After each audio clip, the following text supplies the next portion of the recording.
আগে 500 বছরে বাবরি মসজিদ যেখানে যেখানে বাঁক নিয়ে সর্বশেষ শহীদ হয়েছে, আমরা আজ 6 ডিসেম্বর কেন্দ্রীয় সম্মেলন থেকে আমাদের মসজিদ বাবরি মসজিদকে স্মরণ করতে চাই। 1528 সালে বাবরি মসজিদ নির্মিত হয়।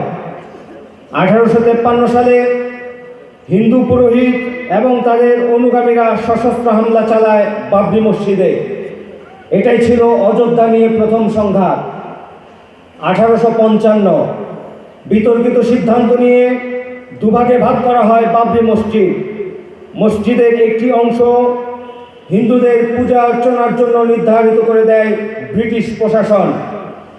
1885 রঘুবীর দাস নামে একজন হিন্দু পুরোহিত 1885 সালে প্রথমবার আদালতে মামলা করে মসজিদ চত্বরে বেদি তৈরির দাবি করে।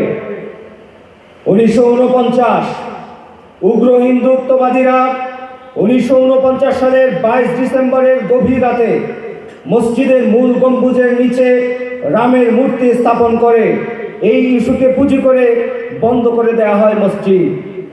1986 হিন্দুদের পুজোর জন্য মসজিদের তালা খুলে দেওয়ার নির্দেশ দেয় জেলা আদালত। আধা ঘন্টার মধ্যেই সেই তালা ভেঙে মসজিদ দখল করে হিন্দুরা। 1992 ভারতীয় হিন্দুত্ববাদীরা 1992 সালের 6 ডিসেম্বর উত্তরপ্রদেশের অযোধ্যাতে 16 শতাব্দীর বাবরি মসজিদ ধ্বংস করে শহীদ করে।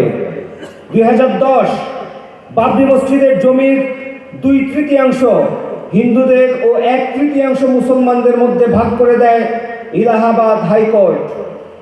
2019 ভারতের সুপ্রিম কোর্ট এক বিতর্কিত রায়ে বাবরি মসজিদের পুরো জমি হিন্দু ট্রাস্টের হাতে তুলে দেয়। 2020 বাবরি মসজিদ ধ্বংসের সাথে জড়িত 32 জন অভিযুক্তকেই বেকসুর খালাস দেয় সুপ্রিম কোর্ট। ভারতের অযোধ্যায় যেখানে প্রায় 500 বছরের পুরনো বাবরি মসজিদ ছিল, 1992 সালের 6 ডিসেম্বর পর্যন্ত সেই জায়গাতেই 2020 সালের 5 আগস্ট ভারতের প্রধানমন্ত্রী নরেন্দ্র মোদী রাম মন্দির নির্মাণের সূচনা করেছিল। আমাদের হৃদয়ের রক্তক্ষরণের মধ্য দিয়ে বাবরি মসজিদকে শহীদ করা হয়েছে। ইনশাআল্লাহ এই প্রজন্ম জেগে উঠলে আমরা আবারও বাবরি পুনরুদ্ধার করবো ইনশাআল্লাহ। আমরা আবারও আল-আকসা পুনরুদ্ধার করবো ইনশাআল্লাহ। সংগ্রামী সাথী ও বন্ধুগণ, কেন্দ্রীয় সম্মেলনের পর্যায়ে বক্তব্য রাখছেন